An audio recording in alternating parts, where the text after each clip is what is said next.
I wake up every morning with one clear intention: to not carry yesterday into today. No leftover thoughts, no emotional baggage, no unfinished conversations replaying in my head. I try to wake up empty, not empty in a weak way, but empty in a powerful way. Empty, like a clean canvas. Empty like silence before music begins. Because when the mind is empty, the present moment becomes loud. And that's the real practice, not motivation, not discipline, but presence. Living in the here and now isn't some spiritual slogan. It's a skill. And like any skill, it must be trained. To live in the present, you must stop time traveling. Stop jumping back into the past. Stop racing ahead into the future. Because the only thing that drags the past and future into this moment is your own mind. Nothing else.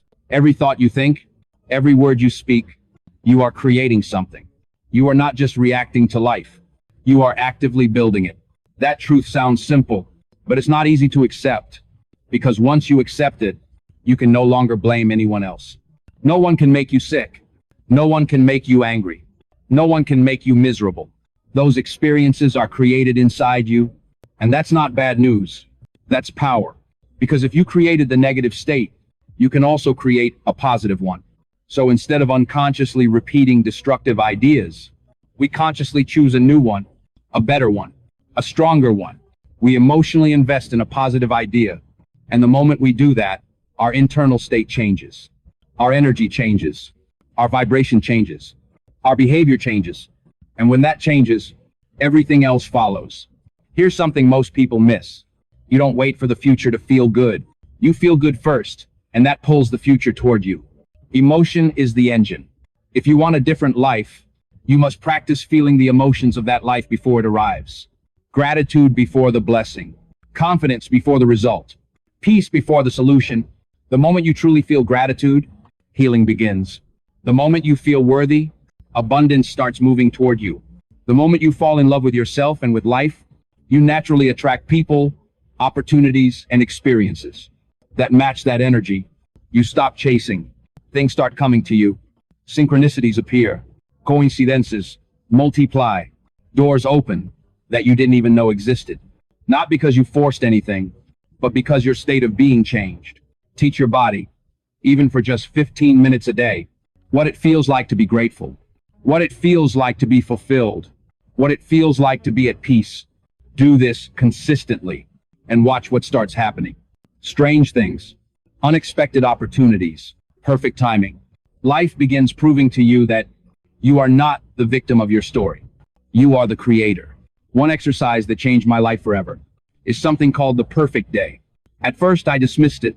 I thought, how powerful can imagination really be? But the practice is simple. You take time, 10 minutes, 20 minutes, even 30. Close your eyes and imagine your perfect day. No limits, no logic, no restrictions. Just feel it. And what's incredible is this. Many of the things I once imagined eventually became real.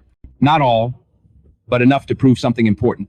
We are capable of far more than the life we're currently living. Ask yourself this question honestly. Is this really the best I can do? Most people never find out, because going after your highest potential is what it means to truly live. And not going after it, that's a slow form of dying. Now here's something deeply important. It was never a child's job to make their parents happy or to create peace in the family. When a child is forced into that role, they're given an impossible task. And when they fail, as they always will, they internalize guilt and shame for something that was never their responsibility. That shame is undeserved. When we begin noticing these patterns, we must ask questions, but the right way, not with judgment, not with accusation. Instead of asking, why am I like this? Which is really an indictment. Ask with compassion. I wonder why I learned this behavior. That small shift changes everything. It opens the door to healing. There are countless ways we run from pain, through behaviors, distractions, and addictions. But the work is not to escape pain. The work is to face it, with curiosity, not blame. And then comes a step many people struggle with, asking for help. We are born knowing how to ask for help. Every infant knows how, so something must teach us not to. Often, it's the absence of support itself. We learn to say, I'll handle it. I'll do it myself. I don't need anyone. Not because we're strong, but because help wasn't available when we needed it. Healing begins when we reverse that pattern. First, recognize your suffering. Second, become curious about it. Third, allow yourself to ask for help.